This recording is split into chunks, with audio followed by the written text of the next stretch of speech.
Saya akan melanjutkan apa yang Cihana telah sampaikan dalam beberapa minggu ini mengenai iman, mengenai kasih karunia, ya. Dan apa yang disampaikan itu memang perlu waktu untuk kita untuk duduk bisa menyelami, untuk bisa mengerti. Karena banyak dari apa yang disampaikan itu seringkali mungkin nggak connect dengan apa yang kita pernah pelajari, apa yang kita pernah alami. Waktu Elders Retreat tahun lalu, sekitar bulan Agustus, kita mendapatkan tema untuk tahun ini, Living in the Lordship of Christ. Dan waktu itu Cihana juga share mengenai apa yang dia dapat di hatinya yang akan dibagikan. Pada saat itu kita berdoa semua, kita berdoa dan kita merasa sejahtera. Kita mendapatkan conviction dari Roh Kudus bahwa memang ini arah yang kita harus tempuh.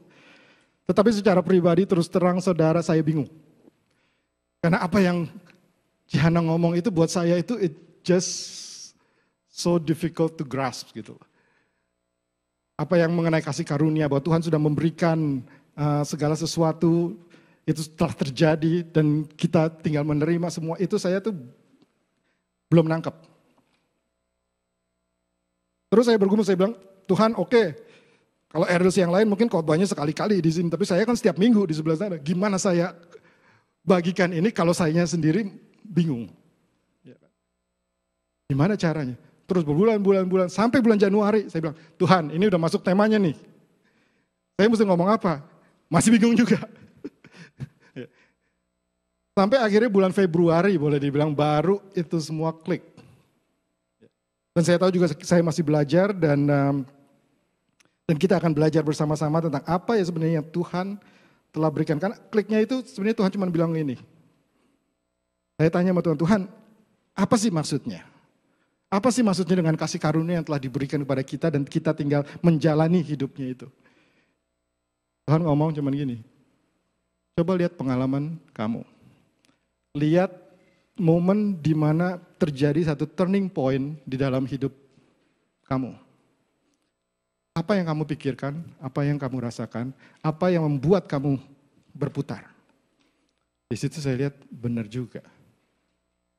Itu satu langkah iman yang membuat saya berputar. Langkah iman yang menyebabkan saya boleh bilang take the first step.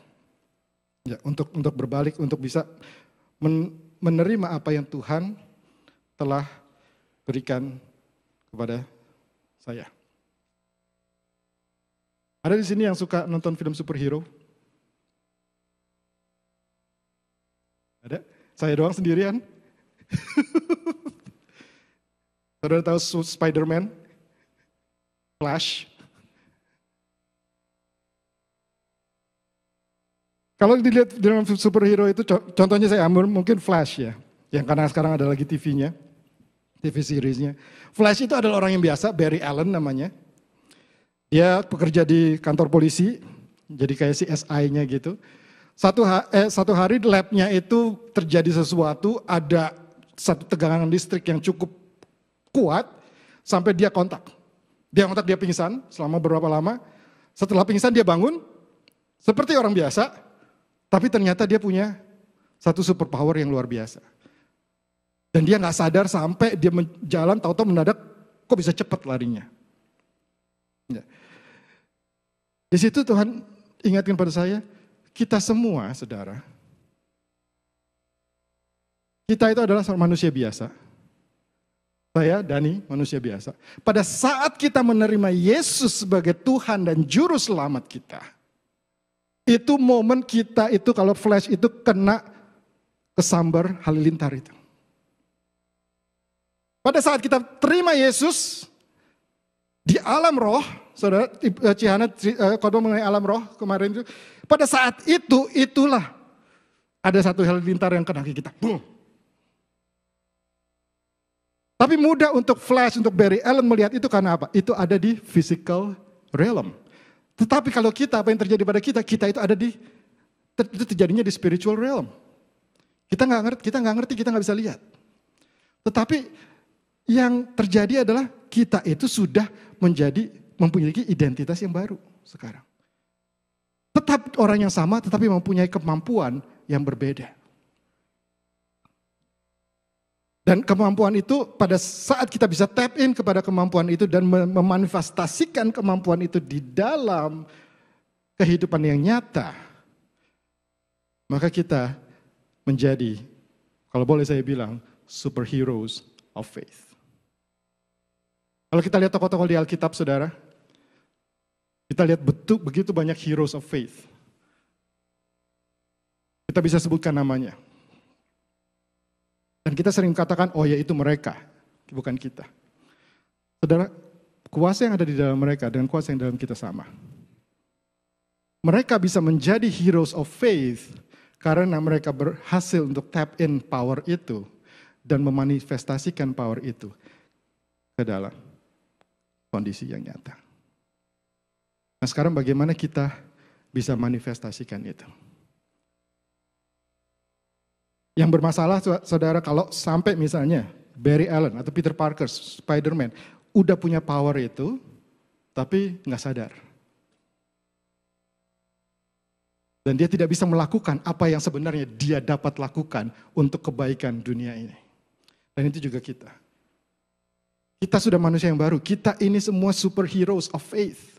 Tuhan yang menjadi anak Tuhan, semua anak Tuhan adalah superheroes of faith. Tapi kita sadar nggak bahwa kita ini superhero? Apa kita merasa kita manusia biasa?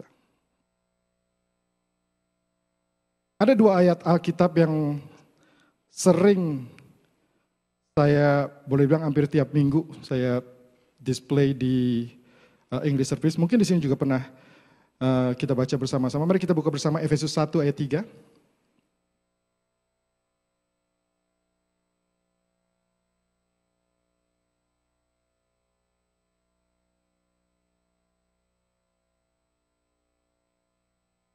Mari kita berdoa sebelum kita baca ayat ini, saudara. Bapak terima kasih kembali untuk satu identitas baru yang telah Kau berikan bagi kami. Bapak pada saat kami membaca Tuhan ayat ini dan mendengarkan firman-Mu, kami mau membuka hati kami dan izinkan Roh Kudus untuk berbicara kepada setiap kami. Bahwa setiap kami untuk bisa mengenal Engkau lebih lagi, mengenal siapa kami lebih lagi sesuai dengan cara Engkau memandang kami. Terima kasih Bapak, dalam nama Yesus kami berdoa. Amin. Efesus 1 ayat 3.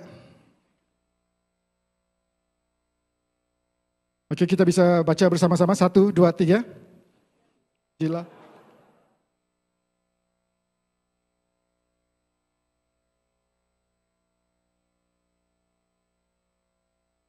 Oke. Dikatakan telah mengaruniakan, itu satu past tense, telah diberikan. Karena kepada kita, segala berkat rohani kepada kita di dalam surga. Dalam bahasa Inggrisnya in heavenly places, in the spiritual realm. Jadi itu telah diberikan. Okay. Segala berkat rohani yang kita butuhkan telah diberikan. Semuanya katakan telah diberikan. Semuanya lihat ke pinggir kiri kanannya bilang kamu punya. Segala berkat rohani itu kita telah diberikan. Ini yang ngomong Alkitab bukan saya. Oke. 2 Petrus 1 ayat 3 sampai 4.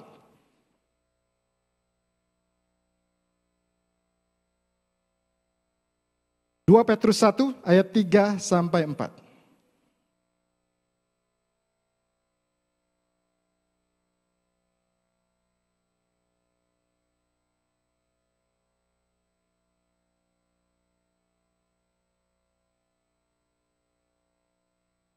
Dikatakan di sini saudara, karena kuasa ilahinya telah, kembali past tense, telah menganugerahkan kepada kita segala sesuatu yang berguna untuk hidup yang saleh.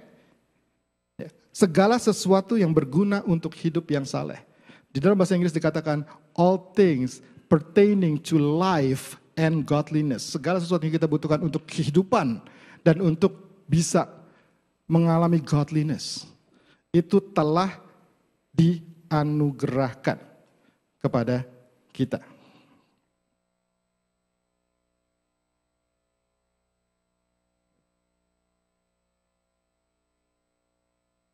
Dan dengan jalan itu dengan memberikan kasih karunia itu, segala sesuatu yang berguna itu, Ia telah menganugerahkan kepada kita janji-janji yang berharga, yang sangat besar. Katakan apa? Supaya, semuanya baca, 1, 2, 3.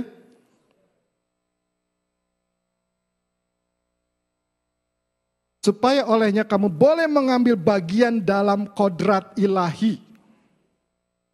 Apa artinya kodrat ilahi, saudara, di sini? Bahasa Inggrisnya dibilang, you can be part of the divine nature. Karena janji ini kalau Tuhan sudah memberikan, kita itu sudah bisa hidup di dalam kodrat ilahi. Kehidupan yang supernatural.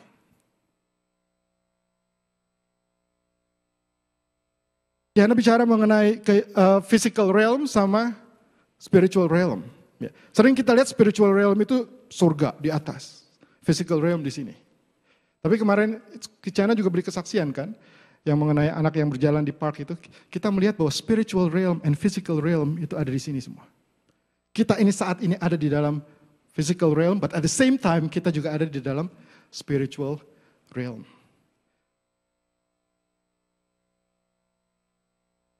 Ya.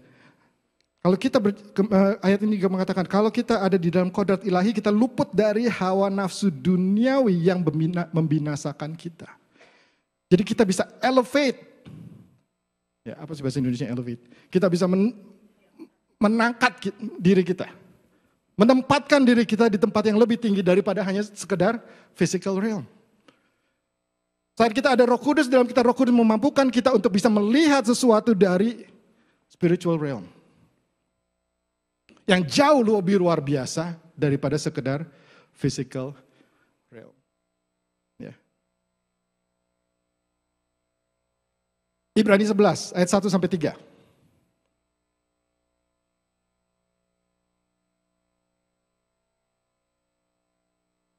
Ibrani 11 ayat 1 sampai 3. Dikatakan iman adalah dasar dari segala sesuatu yang kita harapkan dan bukti dari sesuatu yang tidak kita lihat. Pertanyaan sekarang, kalau kita tidak lihat, apakah itu berarti tidak ada?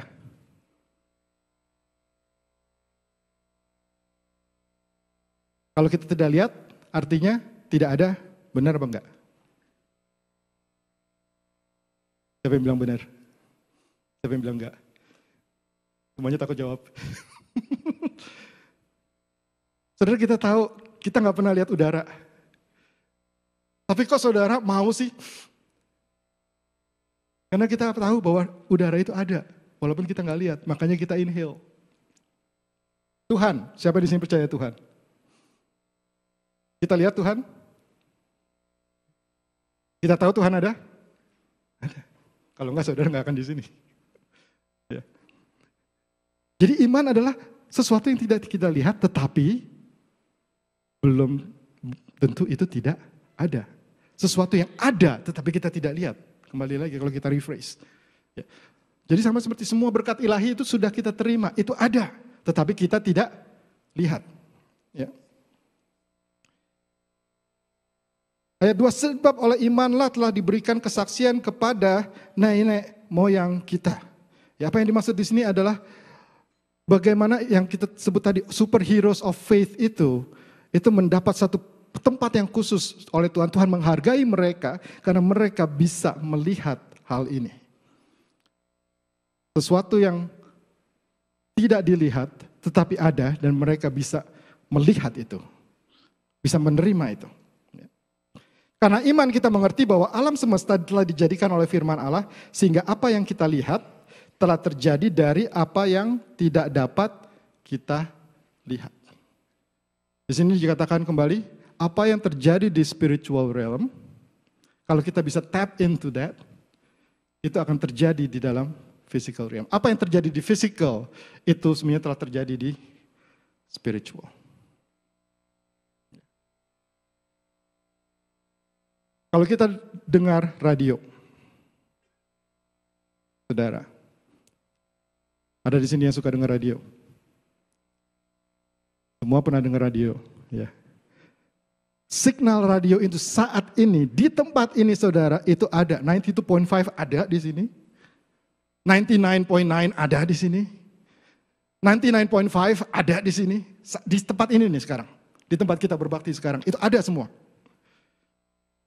Tapi kita nggak lihat. Tapi sekarang kalau mau buktinya coba kalau ada cellphone radio, FM radio, langsung tulis 92.5. Apa yang terjadi saudara? Akan kita lihat. Jadi itu ada semua. Tapi apa? Kita harus punya receiver untuk bisa melihat itu. Dan problem kita untuk tidak bisa melihat itu karena receivernya, bukan siarannya. Apa yang terjadi? Kita sering menganggap kalau kita tidak mendengar berarti siarannya nggak ada. Jadi kita doa, Tuhan tolong, gini dong Tuhan, kasih ini dong Tuhan, saya minta ini dong Tuhan, saya minta itu dong Tuhan. Itu semua udah ada. Salah satu hamba Tuhan mengatakan gini, seringkali kita sebagai orang Kristen kita itu berdiri di sebelah sumur saudara, yang berisi air, tapi kita teriak-teriak minta air. Kita nggak sadar itu sumur ada airnya, air itu sudah ada di sebelah itu. Kembali saudara, struggle saya waktu mencoba mendigest semua ini adalah ketidakmengertian kita mengenai identitas kita. Kemampuan receiver kita untuk menerima apa yang Tuhan telah berikan. Jadi receiver itu adalah iman, saudara. Apakah kita bisa melihat, apakah kita bisa menerima? Apakah saudara bisa menerima bahwa saudara itu superhero? Coba ngomong ke kiri kanannya, kamu itu superhero.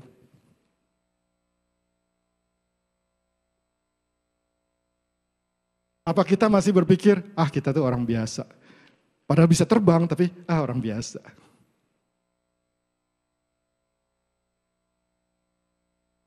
Halangan-halangan apa sih saudara yang ini dari pengalaman saya secara pribadi juga. Yang kita menghalangi kita untuk bisa melihat itu, menghalangi receiver kita itu untuk tune in. Pertama itu yang disebut self-perception, cara pandang kita kepada diri kita. Kembali lagi tadi identitas. Kalau kita memandang diri kita, when we look at ourselves in the mirror, what do we see? Who do we see? Kita bisa melihatkah bahwa kita ini adalah orang yang telah ditebus oleh Tuhan? Kembali pada saat kayu salib, Yesaya 53, saudara, saya undang saudara untuk membaca itu secara seksama di rumah, saudara. Yesaya 53 dikatakan apa? He took our pain and suffering. Pain and suffering kita sudah diangkat oleh dia. Transgression, iniquity sudah diangkat oleh dia. Kesakitan kita sudah diangkat oleh dia. Sudah diambil semuanya. Kalau sudah diambil berarti apa? Kita sudah tidak ada lagi di sini. Itu semua sudah disalib. Jana katakan minggu lalu, pada saat Yesus dicambuk, itu penyakit kita tuh diambil. Itu sudah tidak ada. Apakah kita masih melewati kesengsaraan? Yes. Apakah kita masih mengalami sakit? Yes. Tetapi kita tidak tinggal di dalam kesengsaraan, kita tidak tinggal di dalam sakit penyakit.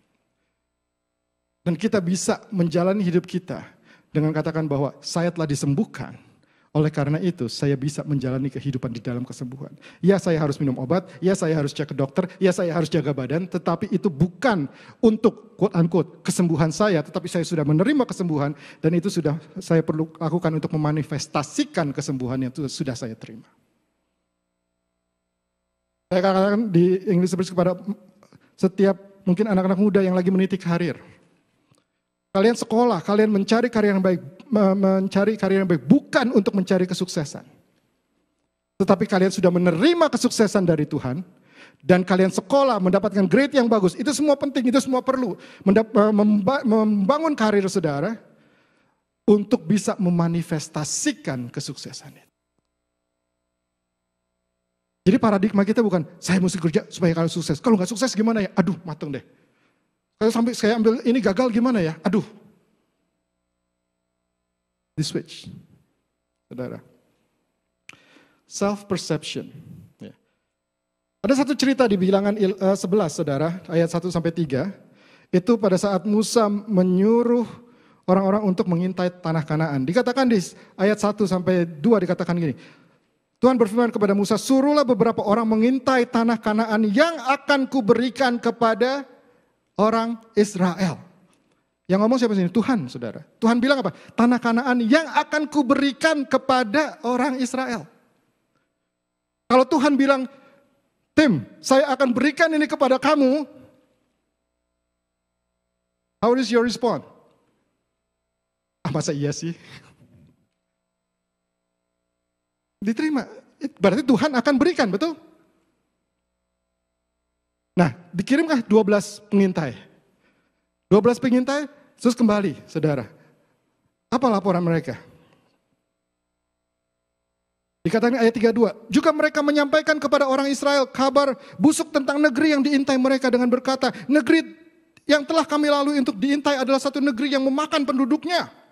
Semua orang yang kami lihat di sana adalah orang-orang yang tinggi-tinggi perawakannya. Dan kami lihat di sana orang-orang raksasa, orang enak yang berasal dari orang-orang raksasa. Dan kami lihat diri kami seperti belalang.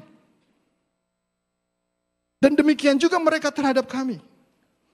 Tuhan udah bilang, Kanaan akan kuberikan kepadamu. Tapi orang Israel masuk ke sana, mereka udah ngalamin Tuhan loh. Dibebaskan dari Mesir, segala macam, mujizat-mujizat telah terjadi. Apa yang mereka lihat? Mereka itu raksasa, saya itu belalang. Diinjit juga mati. Padahal apa? Tuhan udah bilang, Tuhan sudah akan berikan. Tapi kita melihatnya, oh saya itu belalang, problem ini terlalu besar buat saya.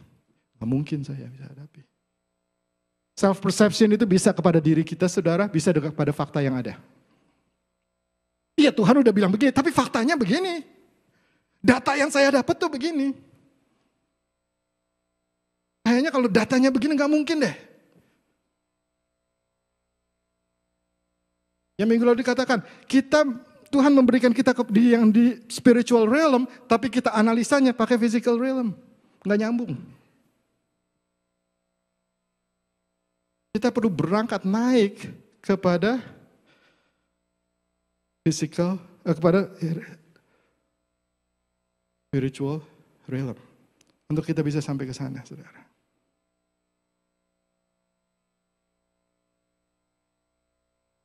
Satu kesalahan yang sering kita lakukan, saya juga lakukan, dan sampai minggu ini juga saya masih lakukan, saya masih terus berdoa untuk Tuhan ajar saya untuk bisa mempunyai satu pandangan yang baru. Kalau kita menghadapi masalah atau kita menghadapi segala sesuatu, sering apa yang kita lakukan adalah kita do everything, coba cover all the bases. Setelah itu kita bilang, oke, sekarang kita tinggal doa aja deh. All we can do now is pray. I'm guilty of that. All we can do now is pray. Waktu minggu ini saya ngomong begitu, Tuhan bilang, maksudnya apa? Iya, sekarang kan yang kita lakukan tinggal berdoa. Jadi menurut kamu doa itu apa? Di situ saya mikir. Iya. Kita udah bekerja melalui data, baru abis itu kita mencoba untuk naik ke spiritual, kita mau lihat Tuhan kayak apa. Terbalik saudara. Kita naik dulu ke atas, baru kita lihat. Kita masuk ke dalam doa dulu saudara, baru setelah doa kita mendengar dari Tuhan dan kita melakukan. Apakah itu berarti kita itu jadi pasif, kita itu jadi, kadang-kadang kita pikir loh kalau gitu kita dikasih akal budi buat apa? Kan kita dikasih kepintaran kan buat mikir yang gitu-gitu. It's nothing to do dengan akal budi, nothing to do dengan kepintaran. Kepintaran yang Tuhan berikan kepada kita itu kita akan pakai untuk melaksanakan apa yang Tuhan sudah berikan kepada kita, untuk menjadikan itu manifestasi yang ada. Kadang-kadang kita bisa sampai kepada spiritual realm dan Tuhan bilang, ya udah saya sudah, ini apapun yang kamu pilih, jalani. Bisa terjadi seperti itu. Enggak harus Tuhan itu mengatakan, oke, kamu harus begini. Not always like that. Tetapi yang penting kita sudah acknowledge dulu bahwa sekarang saya mau naik dulu ke spiritual realm untuk bisa lihat ini.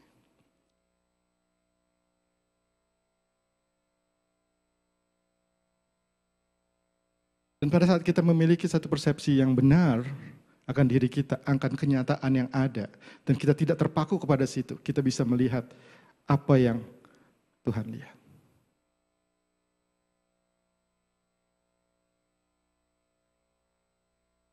Self-perception, itu yang sering menjatuhkan kita. Yang kedua, kita fokus kepada dosa. Alkitab mengatakan dosa kita telah diangkat oleh Tuhan. Tetapi kita masih sering melakukan dosa, benar? Siapa sini yang benar-benar bebas, nggak pernah berdosa sama sekali? Melakukan kesalahan, melakukan dosa nggak pernah? Semuanya pernah, saya juga pernah.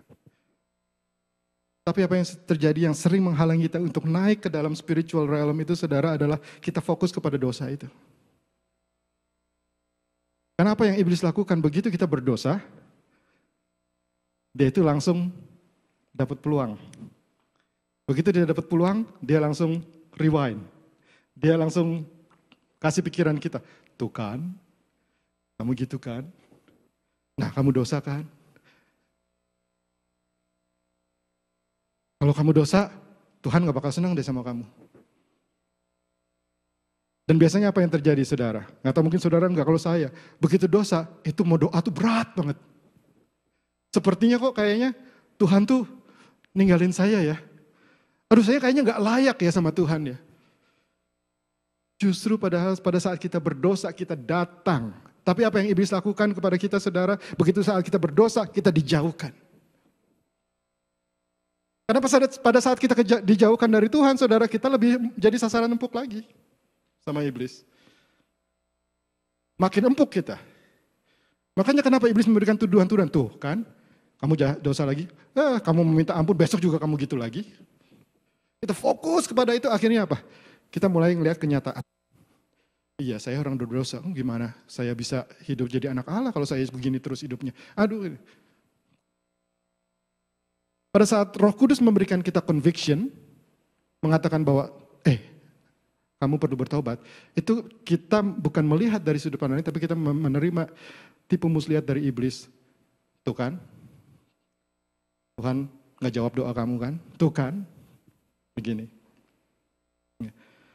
Jadi kita tidak layak untuk ada di dalam posisi superhero itu. Kita pikir kita udah jatuh jadi orang biasa. Kalau Superman udah kena kryptonite.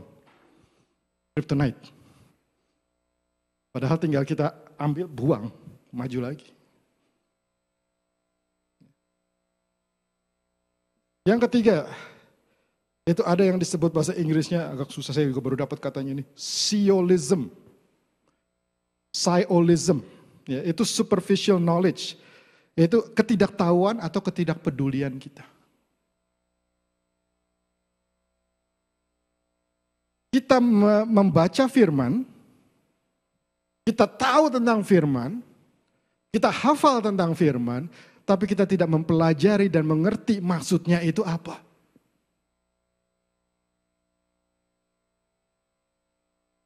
Mungkin kita bisa menjelaskan firman itu secara teologis dengan baik. Oh ini kejadiannya gini, ini waktu Tuhan ngomong begini, ini cultural base-nya begini. Tetapi firman itu kita tidak bisa mempelajari, kita tidak serapi, kita tidak mengerti dengan baik. Saudara. Di Matius 22 ayat 29 Yesus menyebut gini kepada orang Saduki. Kalian tidak mengerti firman dan kuasa Allah. Ngomongnya ke orang Saduki, saudara. Orang Saduki itu di atasnya orang Farisi. Orang Farisi itu udah pintar firman. Pada saat itu, orang Saduki itu di atasnya, bukan cuma pintar firman aja, tapi mereka itu affluent people. Orang-orang yang punya status. Mereka adalah orang-orang yang kaya, yang luar biasa, yang dipandang. Pemuka agama yang high priest dibilangnya. Tetapi Tuhan Yesus bilang apa? Kalian tidak mengerti firman, tidak mengerti kuasa Allah. Nah, loh.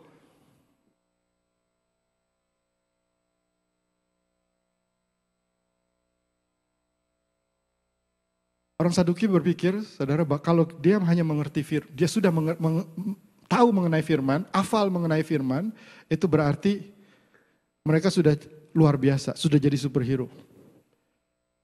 Ternyata enggak. Mereka harus benar-benar mengerti, mempelajari, mendalami. It takes time. Jangan ignorant. Ignorant dalam arti kata, yang penting saya hafal, selesai. Masuk itu sampai ke DNA, saudara. Izinkan halilintar itu yang menyambar saudara itu, bukan cuman, tapi masuk benar-benar DNA-nya. Dikupas, digali. Ya. 2 Timotius 1 ayat 13 dalam bahasa Inggris dikatakan, follow the pattern. Follow the pattern of the Word of God. Apakah kita bisa melihat, saudara, the Word of God ini sebagai satu pattern? Atau kita cuma melihat, oh Tuhan ngomong ini di sini, ya udah selesai. Coba kembali lagi, kita angkat diri kita ke atas untuk melihat Alkitab itu dari depan sampai belakang. Apa sih tujuan Tuhan kepada kita semua? Saya pernah share di sini, saya pernah tanya sama Tuhan, kira-kira beberapa tahun yang lalu Tuhan, saya bilang, Tuhan kalau tujuan hidup saya cuma sekedar masuk surga, saya terima Tuhan waktu tahun 89, kenapa saya masih hidup sampai sekarang Tuhan? Kan susah, kan enakan begitu terima Tuhan, selesai ya kan, masuk surga, I'm happy. Kenapa saya dibiarin di sini? Di situ Tuhan bilang, tujuannya bukan sekedar masuk surga. Tujuannya adalah bagaimana kita bisa membangun keluarga Allah. Bagaimana Tuhan bisa memanifestasikan hidupnya melalui kita semua anak-anak Tuhan. Gimana Tuhan bisa merubah dunia melalui kita semua. Kembali kepada kejadian mandat yang diberikan kepada Adam dan Hawa adalah take dominion.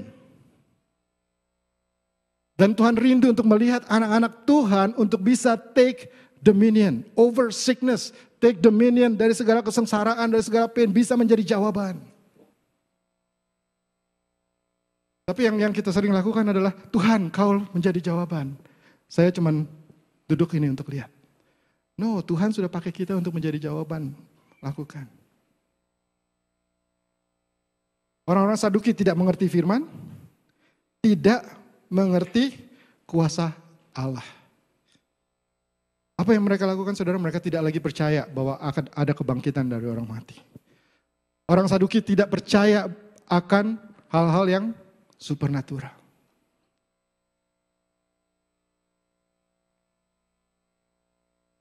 Karena mereka tidak percaya dengan hal-hal yang supernatural, mereka gagal untuk bisa masuk ke dalam spiritual realm, untuk bisa melihat apa yang Tuhan sudah berikan kepada kita, apa yang sudah Tuhan kerjakan kepada kita. Jadi ada 3 hal itu, saudara. Self-perception, bagaimana kita pandang diri kita, bagaimana kita melihat fakta yang ada. Jangan sampai itu membawa kita untuk gagal untuk bisa melihat dari sudut mata Allah. Fakta itu bagus, data itu bagus. Tapi apa yang kita bisa lakukan dengan data itu? Kita masuk dulu kepada spiritual realm, baru kita work with the data. Dan yang kedua, jangan ignorant. Kita harus benar-benar menggali firman sampai kita mengerti. Nah, bagaimana kita sekarang bisa bangun receiver kita, saudara? Itu tadi halangan-halangannya. Sekarang, how can we do it? Yang pertama, receiver itu, kalau kalian mau mendengar 99.5 saat ini, apa yang harus kalian lakukan? Turn it on. Nyalain. Menyalakan receiver ngomong soal apa? Hubungan kita dengan Tuhan. Kehidupan doa kita. Apakah kehidupan doa kita cuma sekedar Tuhan 1, 2, 3, 4, 5, 6, 7, 8, 9, 10, 11. Oh saya nggak cuma minta kok, saya juga ngomong Tuhan terima kasih atas ini, terima kasih atas ini. Tapi itu jadi ritual. Atau kita benar-benar punya satu hubungan. Kita benar-benar ada conversation dengan dia. Kita benar-benar izinkan Tuhan untuk membawa kita, untuk melihat identitas kita itu sebenarnya siapa. Karena itu, kalau tanpa itu saudara, kita nggak akan bisa masuk ke sana. Tanpa kita melihat identitas kita yang Tuhan sudah berikan itu apa, forget about going into the spiritual realm. I can say it right now. Karena kita akan tetap di sini, di physical. Ingat bahwa doa adalah awal dari segala sesuatu. Doa bukan sesuatu yang pasif, tapi doa itu adalah sesuatu yang agresif. Doa itu adalah the most powerful weapon and strategy Mulai dengan itu, mulai acknowledge dalam segala masalah. Tuhan, ini ada masalah saya, ini masalah kita sama-sama nih Tuhan. Karena Tuhan ada sama-sama kita kan. Christ is in us. Kita menghadapi masalah, Tuhan juga sama ada menghadapi itu. Tuhan, let's solve this together.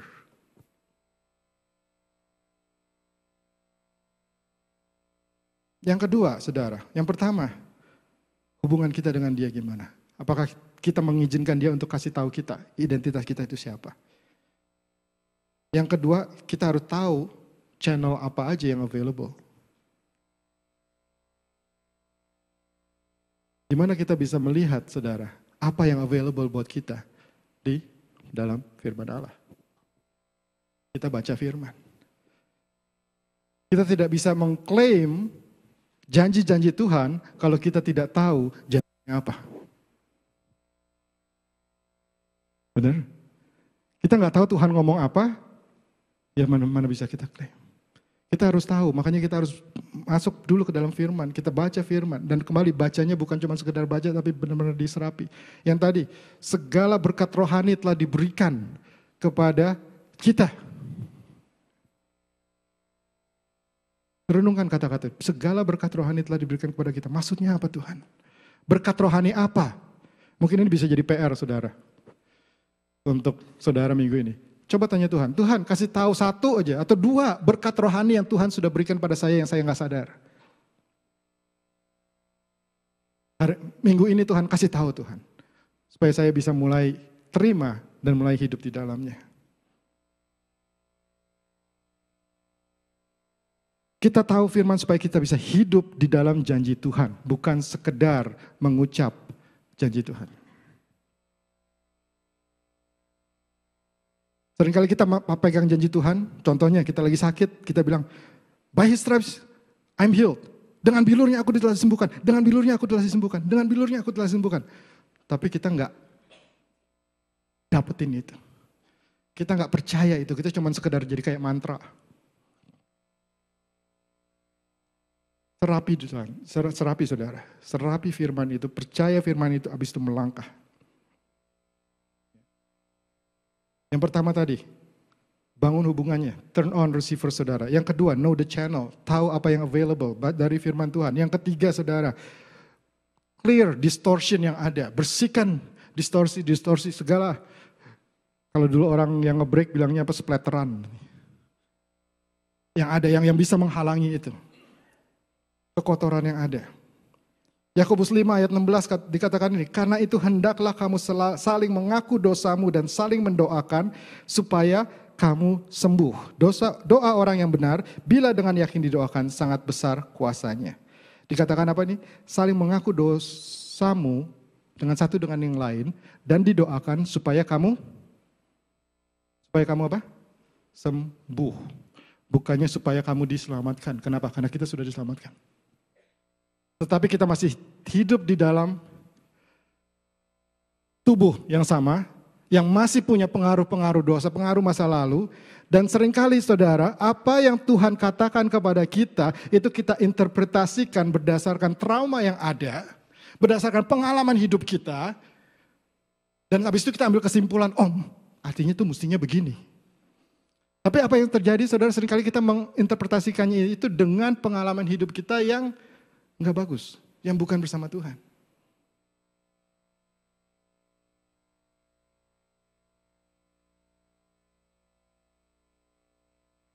Kalau kita tidak clear trauma-trauma itu, saudara, kita tidak akan bisa melangkah. Kita akan tidak bisa mengartikan janji Tuhan itu yang sebenarnya. Karena begitu Tuhan janji kepada kita, langsung kita analisa dengan trauma yang ada.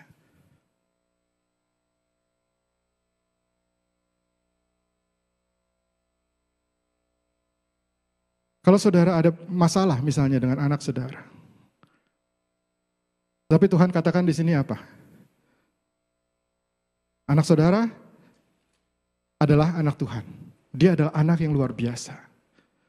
Di Mazmur dikatakan anak-anak itu sebagai anak panah yang ada di tangan perwira. Begitu dilempar dia akan masuk ke dalam target. Tapi kenyataannya Kita lihat, aduh ini anak pusing deh ya. Kita ambil, oh ya Tuhan, dia akan menjadi target, oh dia akan menjadi luar biasa. Dan kita pikir, oh jangan-jangan ya luar biasanya nanti kali ya. Kalau mungkin kalau udah umur 30 kali dia baru jadi luar biasa ya. Karena kita lihat apa kenyataannya begini. Dan kita udah kesel mungkin sama dia dan kita bilang, aduh udahlah gak bisa. Ini anak udah deh, capek. Nanti kali ya saya tunggu aja ntar sampai umur 30. No, dia luar biasa sekarang saudara. Walaupun masih begini, dia luar biasa sekarang saudara. Tuhan kasih janji kepada saudara. Tuhan katakan kepada saudara misalnya, aku akan bawa kamu ke satu tempat yang kamu tidak pernah bayangkan. Tapi saudara mungkin di Indonesia, saudara mungkin mengalami banyak tantangan atau apa, saudara pindah ke Kanada dan si Kanada ini hidupnya sudah enak. Dan saya pikir, tempat yang lebih indah mana lagi selain Kanada ya? Kayaknya udah paling enak deh di sini. Enggak, kayaknya ini berarti yang Tuhan ngomong saya udah sampai. Tuhan tidak mengatakan lokasi, saudara. Tempat itu bisa macam-macam. Kita bisa izinkan, iya Tuhan, apa? Berarti ada sesuatu yang saya tidak lihat, saudara. Tapi kalau kita interpretasikan dengan trauma yang ada, dengan pengalaman yang ada, saudara, yang bukan dari Tuhan, itu jadinya distort. Clear the distortion. Kalau kita ada masalah, akui, saudara. Ambil waktu, saudara. Kalau misalnya, kadang-kadang saya tahu kita semua sibuk. Hari Minggu misalnya kita mendengar firman, kita mendapatkan sesuatu. Dan biasanya apa yang terjadi saudara, begitu kita ke parking lot, begitu jalan, mulai ngurusin yang lain, lupa kan? Ambil waktu saudara, kalau perlu duduk di sini, diam sebentar. Untuk digest sebelum kita keluar, karena biasanya kalau udah keluar lupa. Clear the distortion. Yang keempat saudara, listening. Kita nyalain radio, kita udah dapat signalnya bagus, kita udah clear distortion, jelas signalnya, tapi kitanya sibuk sendiri. Kita nggak dapat itu apa yang disiarin di situ. Kita nggak bisa nikmati. Kita duduk dengar. Pada saat kita berkomunikasi dengan Tuhan, dengar. Dengar apa yang Tuhan katakan. Tetapi ini saudara, ini semua ada urutannya karena gini. Kalau kita mencoba mendengar, tapi kita tidak tahu firman, itu bahaya. Karena apa yang Tuhan katakan, itu tidak mungkin saudara bertentangan dengan firman. Nah kalau kita coba dengar dari Tuhan, tapi kita tidak tahu firman, kita nggak bisa check and recheck. Kalau kita mendengar, tapi kita tidak bersih hatinya, kembali apa yang saya katakan tadi, sulit lagi. Untuk anak muda sering, kalau kita udah seneng sama satu, misalnya pria nih, udah seneng sama satu cewek, kan katanya kalau kita di gereja mesti doa, Tuhan ini dari Tuhan apa enggak. Tapi kalau kita udah seneng banget, what do you think God, the answer that you're going to receive dari Tuhan? Kita udah jatuh cinta banget nih sama orang, udah kayaknya tiap hari diliatin fotonya, Facebooknya diliatin terus. Tapi habis itu kita doa, Tuhan ini buat saya apa enggak ya? Kira-kira jawaban yang kalian terima apa? Iya ini buat kamu. Kenapa? Karena kita udah memang punya keinginan yang begitu kuat. Dan apa yang terjadi? Sering salah, tahu-tahu nanti setahun putus. Setahun putus kita bilang, Tuhan kan saya udah doa dulu dapatnya apa? Ya doanya. Udah keburu kecantol baru doa. Kita pengen sesuatu, kita pengen pekerjaan sesuatu, kita udah usaha baru kita doa. Coba untuk dengar dari Tuhan. Distorsi lagi saudara. Jadi kita bisa mendengar dari Tuhan kembali. Kita perlu mengenal firman, kita punya hubungan yang baik dengan Tuhan, yang nomor satu. Kita perlu mengenal firman, nomor dua. Dan kita perlu di-cleansing dulu hatinya. Supaya apa yang Tuhan terima itu kita bisa terima dengan baik. Kalau kita mencari pasangan, kita pasang distance dulu, saudara. Tanya sama Tuhan, benar enggak ini? Jadi kalau sampai Tuhan bilang enggak, ya kita tahu itu enggak gitu. Jangan kalau enggak, iya Tuhan tapi kan orangnya keren. Tapi orangnya baik. Tapi dia anak Tuhan. Tapi. Ya udah Tuhan bilang ya terserah, kalau mau ya jalan. Listen, tapi be careful when you listen. Karena kembali, Jana juga bilang pada saat kita tap in kepada spiritual realm, itu ada dua sisi selalu. Tuhan dan juga the evil one. Itu ada di spiritual realm. Dan kita lihat apakah pada saat kita tap in itu apakah itu untuk keperluan kita semata-mata hanya untuk kebanggaan kita, untuk kesenangan kita, atau itu kita menyadari bahwa itu Tuhan yang sudah sediakan. Jadi glory is for God, not for us.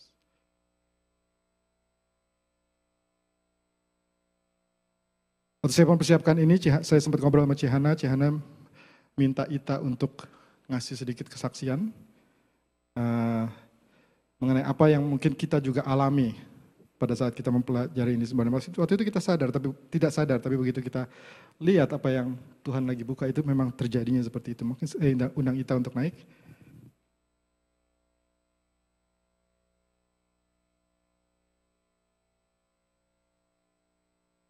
Pagi.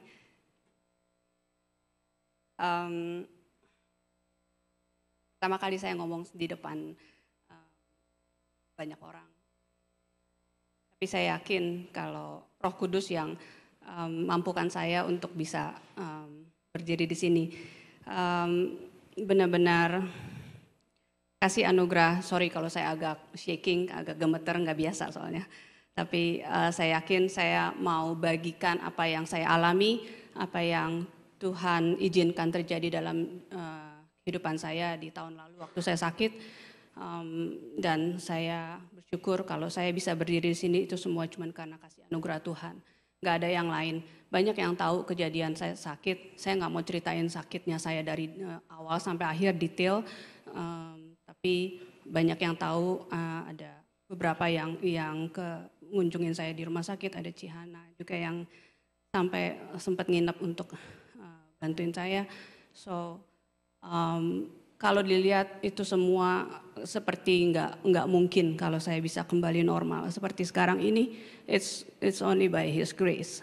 Tuhan yang sembuhin dan Tuhan yang izinin saya untuk bisa ngelewatin itu semua. Dan Tuhan ajar saya, Tuhan bukain semua. Dari Dani yang tadi bilang semua itu semua saya alami. Halangan-halangan untuk saya bisa seperti sekarang ini itu semua saya alami. Persepsi yang salah yang tadi Dani bilang dari awal. Saya menganggap diri saya itu waktu saya sakit itu udah sakit perutnya, sakit sekali, nggak bisa rasa lain lagi selain sakit yang sangat sakit.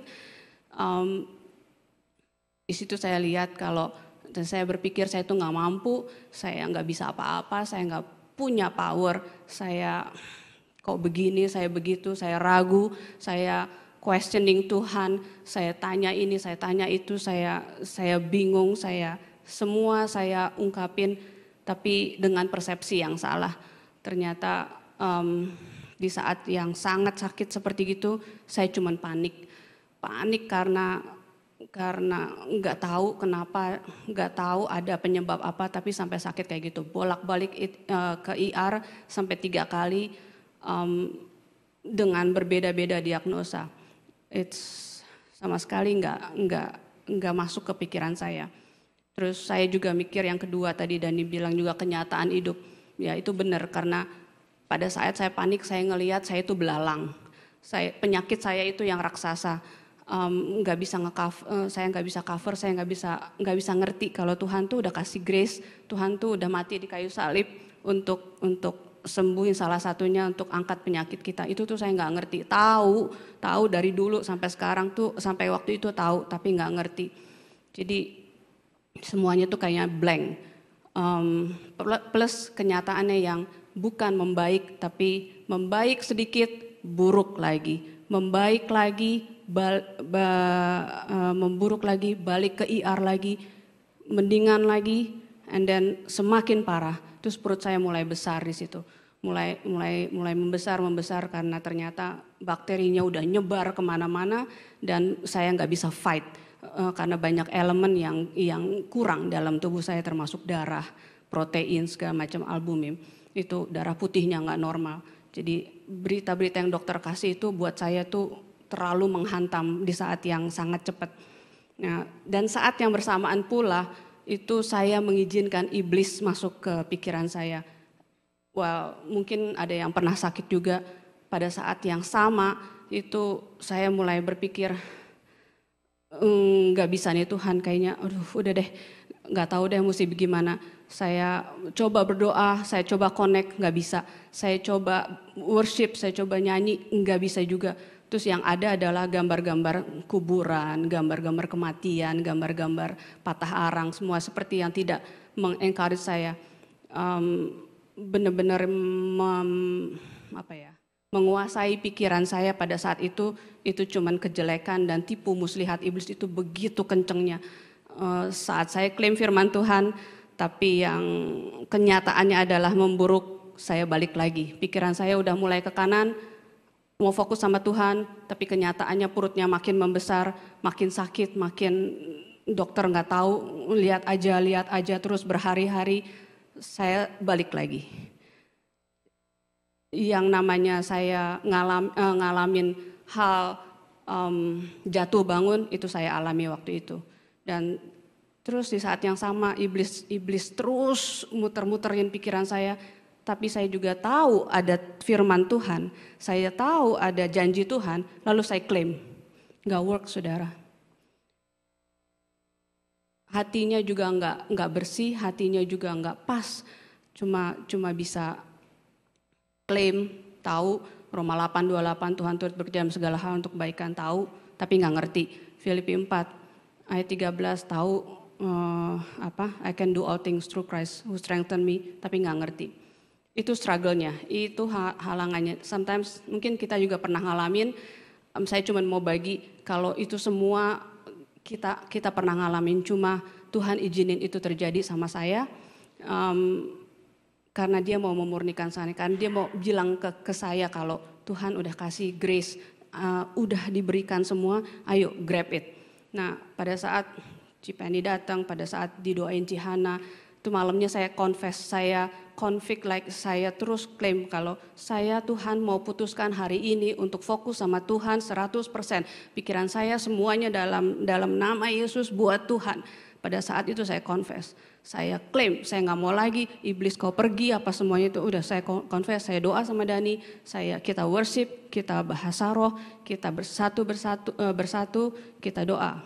Malamnya waktu tidur iblis kembali serang saya lagi. Saya mau dicekek, di mimpi saya seperti mau dicekek dengan cup. Saya ada seorang wanita ngetawain saya nggak pernah loh ngalamin penglihatan mimpi ataupun kayak seperti gitu, saya nggak pernah. Tapi saat itu iblis itu datang lagi pada saat saya confess. Jadi pada saat saya udah ngambil langkah untuk mau fokus sama Tuhan, tapi iblis nggak berhenti. Saya mau encourage kita semua untuk pada saat kita melangkah, kita udah tahu dan kita mau putusin, kita mau bersama dengan Tuhan, tapi ada serangan iblis, jangan give up. Tuhan kasih kekuatan buat kita bisa lawan itu.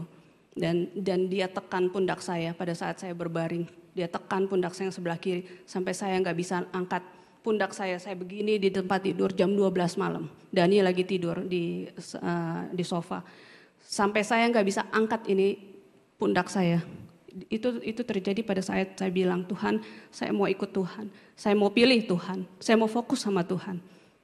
Tapi iblis tetap ngerjain kita. Dia mau lihat kita bisa sampai mana, kita bisa menang apa enggak. Di saat itu saya bangkit, saya teriak, saya bilang di dalam nama Yesus keluar kamu iblis, di dalam nama Yesus kamu tidak berhak lagi atas tubuh saya. Saya teriak sampai Dani bangun. Saya terus klaim Tuhan, Tuhan dan Tuhan Yesus dan Tuhan Yesus. Saya minta ampun pada saat itu dan kita berdoa bersama. Kita worship sama Tuhan dan kita usir semua roh-roh jahat dalam tubuh kami, dalam tubuh kita. Nah, habis itu tuh saya bilang, oke Tuhan, udah selesai. Sekarang aku mau fokus sama Tuhan. Seperti yang tadi Dani bilang, turn on the receiver. Saya mau bangun hubungan sama Tuhan. Saya mau enggak cuma doa, tapi saya mau bangun sama Tuhan. mau bangun hubungan sama Tuhan. Saya mau ngertiin Tuhan. Saya mau mulai shift mind, tapi benar-benar mau ngerti sama Tuhan, nggak mau pakai batas. Saya mau benar-benar sama Tuhan. Dan praise and worship itu saya lakukan tengah malam, saya nggak bisa tidur. Saya tanya Tuhan mau apa? Saya cuma bisa bilang begitu. Bangun terus begitu balik lagi iblisnya yang nyerangin lagi saya. Tapi perut kamu masih gemuk, tapi perut kamu masih gendut. Tapi dokter nggak tahu. Dalam nama Yesus aku sudah sembuh. Terus aku bilang, Tuhan, aku terima grace yang dari Tuhan. Tuhan, aku terima Tuhan kesembuhan dari Tuhan. Tuhan, aku tahu Tuhan mati di kayu salib untuk salah satunya ngangkat penyakit aku. Aku terima Tuhan. Perutnya makin gede, dokter nggak tahu, darahnya nggak normal, ini itu segala macam. Semua tahu. Ada beberapa yang tahu kok kondisi saya kayak gitu. Bolak-balik. Tapi saya nggak peduli. Nggak bisa ke belakang, nggak bisa buang air kecil. Saya terus bilang, aku terima Tuhan, aku terima Tuhan, aku terima. Terus besokannya ada lagi dibilangin mesti ditusuk untuk diambil infeksinya karena udah infeksi. Pada saat itu biasanya apa? Kita kan gagal lagi kan. Ya Tuhan, kok gini lagi Tuhan? Baru aku bilang, baru aku mau fokus, tapi enggak. Pada saat itu enggak tahu kenapa. Enggak kayak yang minggu lalu, enggak tahu kenapa saya bisa langsung terus. Aku terima Tuhan, kalau ini harus terjadi aku terima di dalam nama Yesus. Sakitnya luar biasa saudara-saudara. Sakit itu ditusuk, diambil cairan infeksinya, dikeluarin lewat tabung. Ada yang tahu saya jalan pakai tabung di sini karena mesti dikeluarin dari perut dan itu tidak dibius. Itu sakitnya luar biasa. Pada saat itu 1 jam, mami papi juga tahu waktu itu ada di situ. Itu sakitnya 1 jam, nggak bisa tahan, pakai obat nggak bisa. Terus saya bilang dalam kesakitan saya, aku bilang Tuhan, aku terima kesembuhan Tuhan, aku terima kesembuhan Tuhan. Mujizat terjadi. Pada saat aku terima Roh Kudus, terus Tuhan bilang, aku udah kasih Roh Kudus sama kamu, aku udah kasih Roh Kudus buat kamu untuk nolong kamu. Oke, klaim tuh Roh Kudus, ayo fight, ayo kita fight. Enggak ada lagi usaha iblis, sembuh di dalam nama Yesus. Perutnya makin kecil, enggak, sama, tetap segini kayak orang hamil 7 bulan. Aku tapi terus-terusan gitu, never give up. Jadi saya nggak mau terkecoh sama si serangan iblis. Udah. Yang ketiga Tuhan bilang hati. Semua berangkat dari hati. Aku udah kasih tahu, aku udah tunjukin. Semua berangkat dari hati. Sebenarnya awal dari sakitnya juga udah Tuhan bilang hati kamu harus bersih. Jadi kadang kita kalau sakit, kalau kita ngalamin apapun, cek hati kita. Tuhan bisa sembuhin 1 detik pada saat kita sakit, apapun Tuhan bisa sembuhin. Tapi kita mesti cek hati kita udah bersih apa enggak. Dan di situ Tuhan bilang, kamu harus minta maaf dan kamu harus ampunin orang-orang yang Tuhan taruh di hati aku. Saya nggak mau umpet-umpet, saya nggak mau apa, saya mau belak-belakan. Saya maafin mami papi, Dani, saya maafin Dani. Saya merasa hubungan kami baik, tapi saya nggak mau lihat yang belakang-belakangnya. Banyak sakit hati, banyak ada terjadi apapun, Tuhan nggak bilang, kamu ungkapin sakit hatinya penuh. Tuhan cuma bilang maafin dan lepasin pengampunan. I just obey. Saya cuman nurut sama Tuhan. Saat itu saya minta maaf sama mami papi. Di rumah sakit Tuhan bilang, Tuhan ingetin gak bisa tidur malam, Tuhan ingetin saya mesti minta maaf sama Dani. Dani gak berasa saya melakukan kesalahan, tapi saya disuruh Tuhan untuk bersihin hati saya, apapun itu. Kita komunikasi, kita baik, banyak yang tahu kita baik, ya memang kita baik. Kita gak pernah berantem, jarang sekali berantem. Tapi secara gak sadar mungkin saya tidak submit sama dia. Secara nggak sadar mungkin saya menggurui dia. Secara nggak sadar mungkin saya mendahului dia.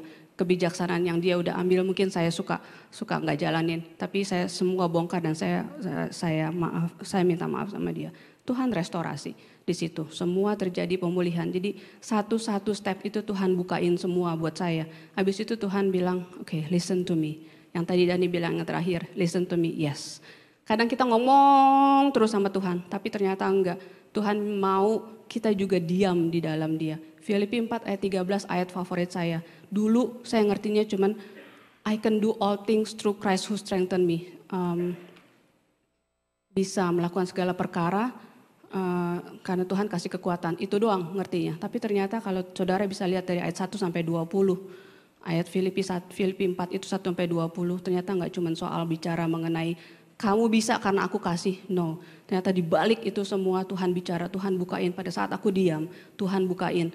Kalau nggak cuma bisa melakukan itu karena Tuhan kasih, no. Tapi Tuhan minta kita berdiri dulu teguh sama Tuhan.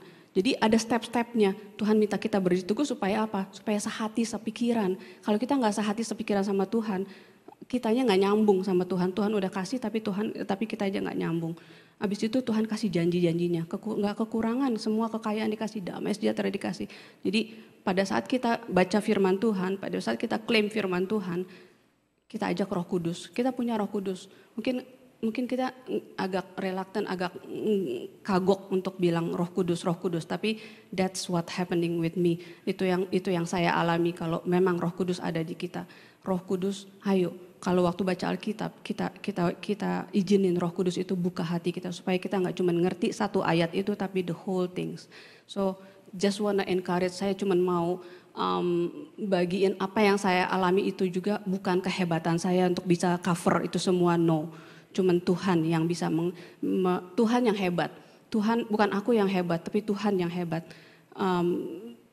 Just be patient, sabar. Kalau sakit, udah sembuh, Tuhan kan kita mau kesaksian, ayo kesaksian, ayo. Tapi klaim terus. Terus abis itu sakit lagi, ya klaim terus. Jangan kita mundur lagi. Itu yang saya alami. Enggak baik, enggak kelihatan baik kok. Tapi klaim terus, maju lagi. Dan Tuhan benar, setelah aku ngejalanin 4 hal itu tadi, hari besokannya saya bisa ke belakang, saya bisa buang air kecil. Sebelumnya kayak baby, cuma 50 cc.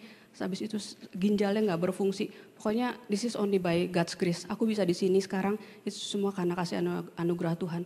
Itu semua Tuhan kempesin sedikit demi sedikit. Tuhan kasih kecil-kecil sampai sekarang bisa seperti kayak gini. Ya nggak serata anak muda sih, tapi pokoknya balik normal.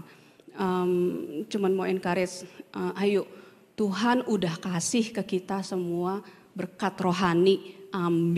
Kita ambil, yuk kita sama-sama ambil, maju sama Tuhan. Udah maju sama Tuhan, banyak hal yang terjadi, jangan mundur. Kalau sampai mundur, bilang sama Tuhan, Tuhan aku mau akuin kesalahan aku mundur nih Tuhan. Oke, maju lagi, maju dan jangan give up. Habis udah Tuhan bukain semuanya, Tuhan udah kasih ke kita. Bagian kita yang terakhir adalah kita share. Kita bagiin sama kesaksian kita jadi kekuatan buat orang lain yang ngalamin. Tuhan berkati. Thank you, Ita. Saya minta musisi untuk maju. Saudara, untuk merubah paradigma kita itu bukan hal yang gampang. Saya akui itu. Ini adalah sesuatu hal yang akan makan waktu, makan energi. Tetapi ini harus kita lakukan secara intensional, saudara. Kita harus melangkah dengan intensional. Kalau enggak, kita akan give up. Dan ini kita tidak bisa lakukan sendiri, kita butuh komunitas. Karena kembali apa yang Ita tadi sampaikan juga, pada saat kita mencoba melangkah, itu juga iblis akan coba untuk menyerang kita. Ada 2 hal yang iblis tidak mau lakukan, yang tidak mau terjadi akan diri kita. Pertama, saudara, adalah pada saat dia menghalangi kita untuk menerima Yesus sebagai Tuhan dan Juru Selamat. Karena kalau kita menerima, kita mendapatkan kebebasan. Kita mendapatkan segala berkat rohani. Tapi kalau dia gagal di situ, akhirnya kita melangkah dan kita terima Tuhan Yesus. Yang kedua yang dia akan lakukan adalah mencoba untuk menghalangi supaya berkat rohani yang Tuhan sudah berikan kepada kita itu tidak terjadi. Supaya kita nggak lihat kita itu sebenarnya siapa. Supaya Barry Allen tidak tahu bahwa dia the Flash. Kita tidak tahu bahwa kita superhero. Itu yang iblis ingin lakukan. Dan perjalanan ini saudara akan diwarnai dengan jatuh bangun. Ini saya sudah kasih warning, ini gak akan smooth, akan jatuh bangun. Tetapi saudara, pada saat kita jatuh bangun, jangan khawatir, Tuhan bersama-sama dengan kita. Dan yang kedua, kalau kita jatuh, bangkit lagi, jalan lagi. Jangan kita merasa guilty. Jangan izinkan iblis untuk condemn kita pada saat kita jatuh. Kita jatuh, ya Tuhan ampuni saya, malah mendekat pada Tuhan. Jangan menjauh dari Tuhan, mendekat pada Tuhan. Maju lagi. Tuhan tidak pernah stop menyayangi kita. Tuhan lebih tahu dosa kita daripada kita sendiri, saudara. Tapi dia tidak pernah berhenti mengasihi kita. Dan Tuhan tidak pernah give up on us.